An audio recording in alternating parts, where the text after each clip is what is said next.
Hi, and welcome to the next part in the Operation Alpha Nutrition series.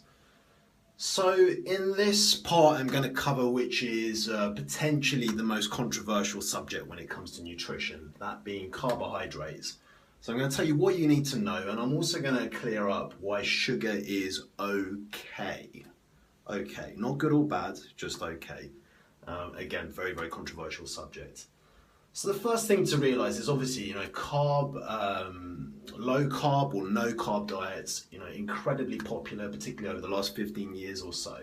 And, the reason why is to a certain extent they do work. But it's important to understand why they work. It's not because of insulin fairies or something that's inherently wrong or fattening with carbohydrate. It's just purely because when you remove one of the macronutrients, you've only got 3 of them, what you've done is you've created a system for eating less calories.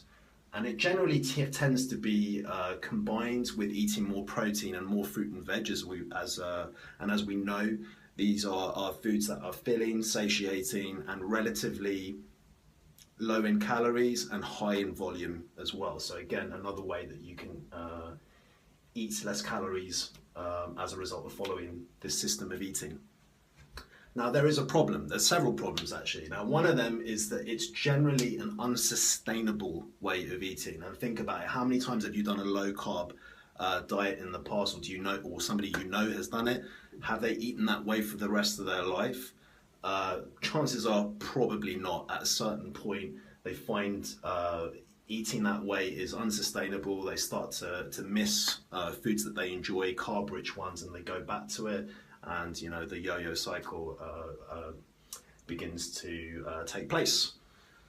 Now, the other thing about it is carbohydrates are actually fuel for life. And in fact, for optimum health, optimal performance, and optimal function, we do better with carbohydrates in our diet, which is not to say that we can't do without them, but if we remove carbs completely, that is more of a kind of second-rate system of functioning, and we actually do better when we have the carbs in our bodies. So one way that you can notice this is certainly with your brain function, in terms of how sharp you are. How you perform, and if you've got a busy and demanding job as well, people on low carb diets tend to suffer a little bit in that regard, and they can feel, that kind of brain fog and the rest of it, and that's because the brain is fueled primarily as its kind of gold standard of fueling itself by carbohydrate. The other thing to be aware of is that carbs fuel your training in a more optimal way as well. So the quality of your training is better when you have carbohydrates in. Now, all this kind of adds up to is basically that, dieting, eating for the purpose of changing your physique or even, training for a fitness or sporting goal, it's easier with carbohydrates for the physical reasons that I've mentioned, but also the mental reasons, because it's a lot easier to adhere to a diet that includes foods that you enjoy, which what I'm referring to there is obviously carbohydrates. And long-term dieting, it shouldn't be stressful. If it's stressful, it just makes it so much harder. Well, if you're not excluding and restricting foods that you enjoy, there's less stress as well. So I'll move on to the controversial hot potato of sugar. Now, there's so much propaganda surrounding sugar. It's been painted as being this, insidious bad guy that's out to destroy the human race. And as with a lot of this type of thing, it doesn't hold up under the scrutiny of proper evidence and science. And it's important to understand that, 2 ideas that are very popular about sugar is that sugar is toxic and addictive. It's just not true. It's just not true. Now, that's not to say that you have carte blanche to just go nuts with sugar, because that's not what I'm saying at all. Because you do need to understand that obviously with sugar, it is very easy to overeat. It is not a filling food in the way that fruit and veg is, or protein. and it tastes good, right? It's moreish. It's not because it has some sort of addictive property that we eat it. We eat it because it tastes good. And if you combine these two things together, it's not being filling, it tastes good. Well, yeah, it's very easy to overeat. And as we know, in terms of obesity and weight loss, fat loss, it's all about that calorie deficit. So if you haven't got an awareness of how much sugar you're eating, if you're just eating it mindlessly, your chances of getting a calorie deficit are pretty minimal. So you do need to be aware of it. So yeah, so basically, as long as you don't eat too many calories because of your sugar intake, as long as you don't overshoot your calorie goal, sugar is okay. It's not healthy, it's not good, it's not bad, but it's okay to have it in the diet.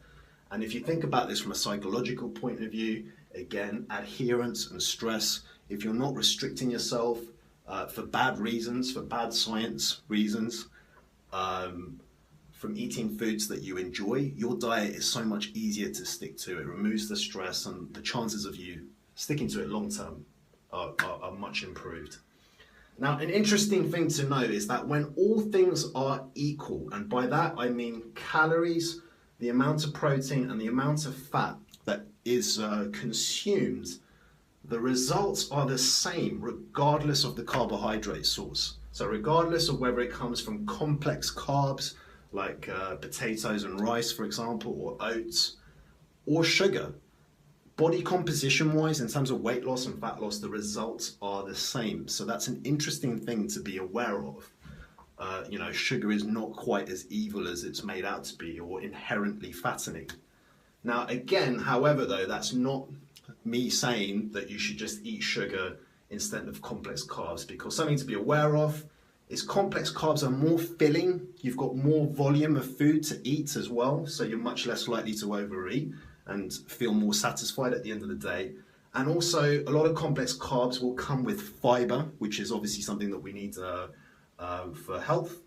And also, it can come with other nutrients as well. So I'm not saying just eat sugar, but I'm also saying don't eat sugar. It's like, you probably want to get the vast majority of your carbs from those complex, healthier choices, but you can also include some sugar as well, without fear, and understanding that as long as everything's equal, you're hitting your totals, it's okay, and you have created a system of eating that you can adhere to long term.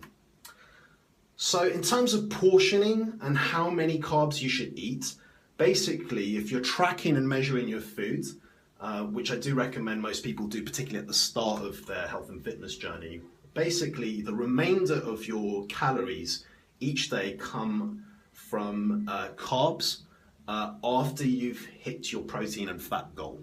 Yeah, so you eat your protein and fat targets, whatever amount of calories is left over from your daily goal, that's what you have carb-wise.